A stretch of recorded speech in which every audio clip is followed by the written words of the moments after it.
तो guys Vaishali home kitchen में आपનું स्वागत है। आज આપણે બનાવીશું caramel custard bread pudding cake બનાવીશું। तो ब्रेड लीधी है मैं, तो साइड कट કરી લઈશું। एक मिक्सर जार में આપણે બ્રેડના ટુકડા કરીને નાખી દઈશું અને એને એકદમ બારીક પીસી લઈશું આ રીતે। હવે એને સાઈડ કરી દઈશું। એક પેન में આપણે ચીની પાથરી દઈશું एक વાટકી। तो એ ધીરે ધીરે આપણે એને ધીમા સેકે આપણે મેલ્ટ થવા દઈશું। ધીરે ધીરે મેલ્ટ થઈ રહ્યું છે તો મિક્સ કરતા રહીશું આપણે આ રીતે। બરાબર મિક્સ કરી થઈ ગયું છે तो આપણે એને બ્રાઉન કલર થવા દઈશું। બ્રાઉન કલર બી થઈ ગયું છે તો ગેસ બંધ કરી દઈશું। હવે એક કેકનું બાઉલ લીધું છે મેં, તો એની અંદર આપણે કેરેમલ પાથરી દઈશું બરાબર ધીરે ધીરે।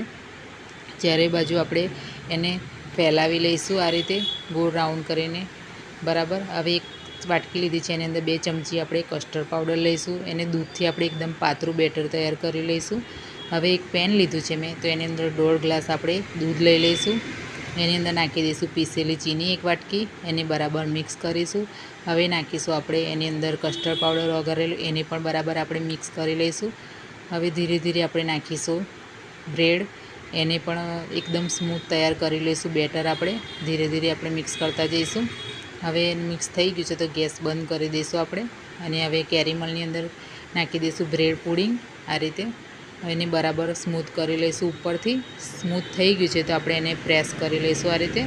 હવે એક વાસણ લીધું છે મેં, તો એની અંદર આપણે મૂકી દઈશું અને આ રીતે કવર કરી લઈશું અને ઢાંકીને 30 મિનિટ સુધી રાખી દઈશું આપણે। 30 મિનિટ થઈ ગઈ છે તો ખોલીને જોઈ લઈશું।